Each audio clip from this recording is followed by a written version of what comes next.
Nature et rôle du sentiment. La question des vertus, comme celle de l'esthétique, évoque, à tort ou à raison, celle du sentiment. À raison, si l'on entend que le sentiment joue un rôle légitime dans la morale et dans l'art, mais à tort si l'on attache à la notion de sentiment une nuance péjorative, comme s'il s'agissait là d'un excès ou d'une faiblesse.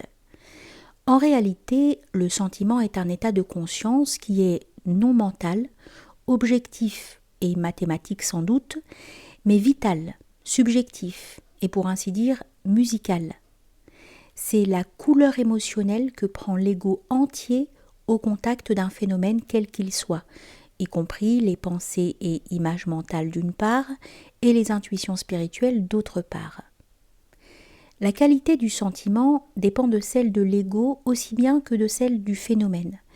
Si d'un côté on distingue entre des hommes nobles, vertueux et contemplatifs et des hommes vulgaires, vicieux et superficiels, d'un autre côté on distinguera entre des phénomènes relevant de différents niveaux, à partir du plan physique jusqu'au plan spirituel, et enfin entre divers genres, tels les phénomènes d'ordre esthétique et ceux d'ordre moral.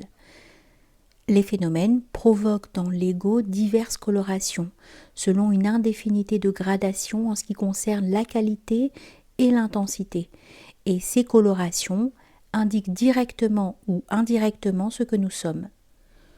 Le sentiment est soit une image, soit une modalité de la personne, suivant son degré de profondeur. Comme l'intelligence et la volonté, le sentiment est une faculté à la fois de discrimination et d'assimilation. Si nous détestons, c'est parce que l'objet nous empêche d'aimer, c'est-à-dire de ressentir ce qui est conforme à notre nature, et ce qui de ce fait nous permet d'être à la surface de ce que nous sommes en profondeur. Et si en spiritualité il importe de connaître ce qui connaît et de vouloir, ce qui veut, il n'est pas moins important d'aimer ce qui aime. Le sentiment peut être divers dans son accidence, mais il est amour dans sa substance. L'amour répond intuitivement et vitalement à la beauté, à la bonté, au bien. Il s'en nourrit pour ainsi dire et transforme et assimile l'âme en réveillant au fond de celle-ci la beauté immanente, la seule qui soit puisqu'elle est celle de Dieu. La beauté extérieure en est le reflet précisément. En aimant intelligemment et pieusement, donc d'une manière contemplative, la beauté sensible, l'âme se souvient de sa propre essence immortelle. Elle veut, en aimant, devenir l'autre, afin de pouvoir redevenir elle-même. Le sentiment envisagé sous tous ses aspects opère d'une part une discrimination en quelque sorte vitale entre ce qui est noble, aimable et utile et ce qui ne l'est pas, et d'autre part une assimilation de ce qui est digne d'être assimilé et par là même réalisé. C'est-à-dire que l'amour est fonction de la valeur de l'objet. Si l'amour prime la haine au point qu'il n'y a pas de commune mesure entre eux, c'est parce que la réalité absolue est absolument aimable. L'amour est substance. La haine est accident, sauf chez les créatures perverses. Il y a deux sortes de haine, une légitime et une illégitime. La première dérive d'un amour victime d'une injustice, tel l'amour de Dieu criant vengeance, et c'est là le fondement même de toute sainte colère. La seconde sorte est la haine injuste, ou la haine qui ne se trouve pas limitée intérieurement par l'amour sous-jacent qui est sa raison d'être et qui la justifie. Cette seconde haine apparaît comme une fin en soi, elle est subjective et non objective, et elle veut détruire plutôt que réparer. Le Coran, aussi bien que la Bible, admettent qu'il y a une colère divine, donc aussi une sainte colère humaine et une guerre sainte. L'homme peut haïr en Dieu, selon une expression islamique. En effet, la privation objective permet ou exige une réaction privative de la part du sujet, et le tout est de savoir si dans tel cas particulier, notre pitié pour telle substance humaine doit l'emporter sur notre horreur de l'accident qui rend l'individu détestable. Car il est vrai qu'à un certain point de vue, il faut détester le péché, et non le pécheur. Mais ce point de vue est relatif et n'empêche point qu'on soit parfois obligé, par le jeu des proportions, de mépriser le pécheur dans la mesure où il s'identifie à son péché. Nous avons entendu dire une fois que celui qui est incapable de mépris est incapable également de vénération. Cela est parfaitement vrai, à condition que l'évaluation soit juste et que le mépris ne dépasse pas les bornes de sa raison suffisante, subjective aussi bien qu'objective. Le juste mépris est à la fois une arme et un moyen de protection.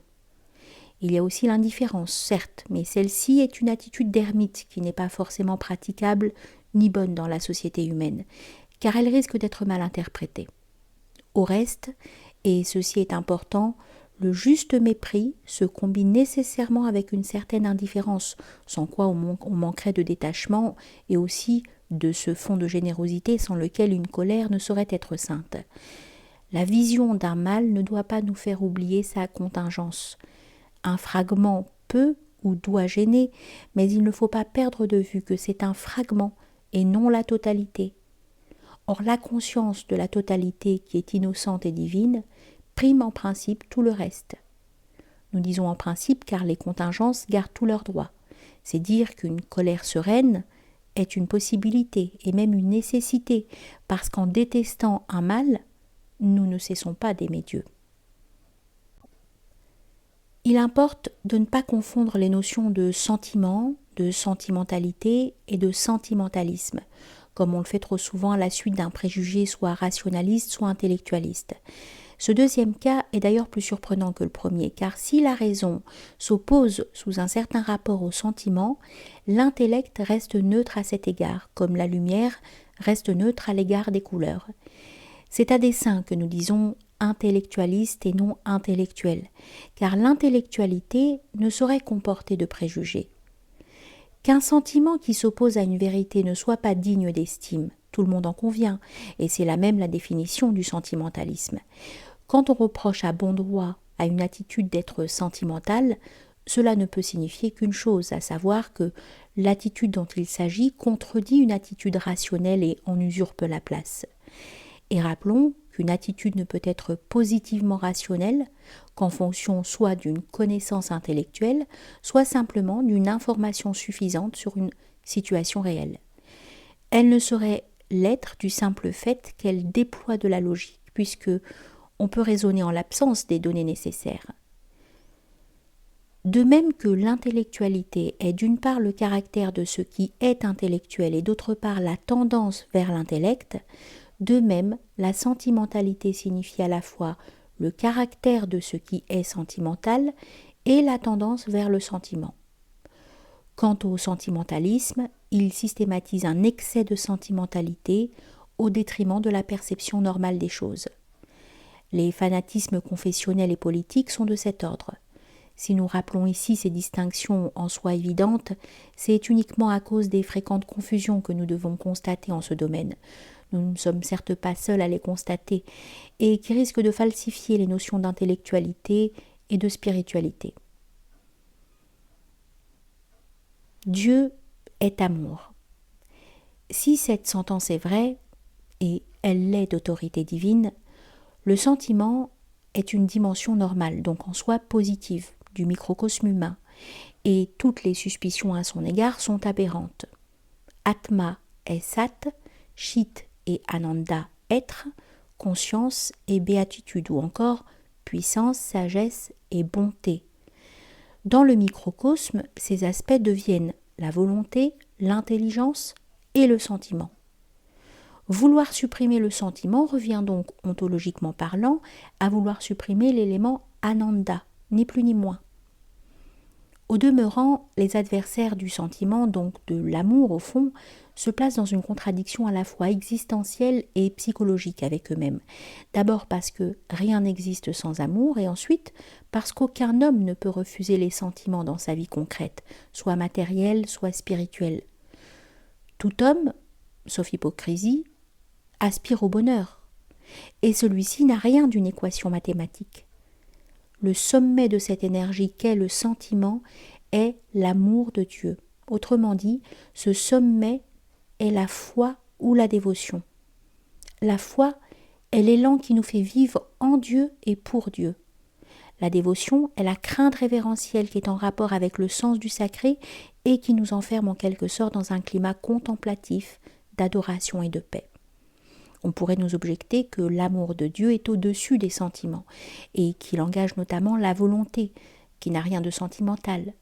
S'il en est ainsi, il ne fallait pas parler d'amour de Dieu, car l'amour est incontestablement un sentiment. Il fallait choisir un autre terme. Le sentiment, exactement comme l'intelligence mentale, prolonge l'intellect, tout en le limitant, et ne saurait par conséquent se trouver entièrement retranché de lui. Par conséquent, il n'y a pas de cloison étanche entre l'amour émotionnel de Dieu et l'intellect, celui-ci comportant nécessairement une dimension d'amour surnaturel.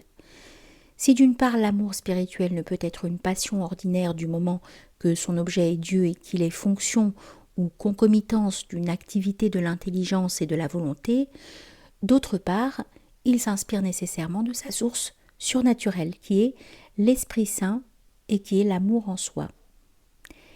Il y a le cœur connaissance et le cœur amour. Ce sont comme les deux faces d'un même mystère. C'est au cœur aimant que se rapporte cette parole du Christ.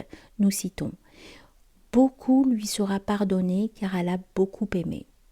Fin de citation. Et c'est encore au cœur, mais dans sa détresse, que se rapporte cette autre parole. Nous citons « Bienheureux ceux qui pleurent car ils seront consolés ». On parle du cœur qui brûle d'amour et aussi de celui qui fond. Il fond en buvant le vin de la grâce, et fondant, il est lui-même le vin qui est bu par le bien-aimé.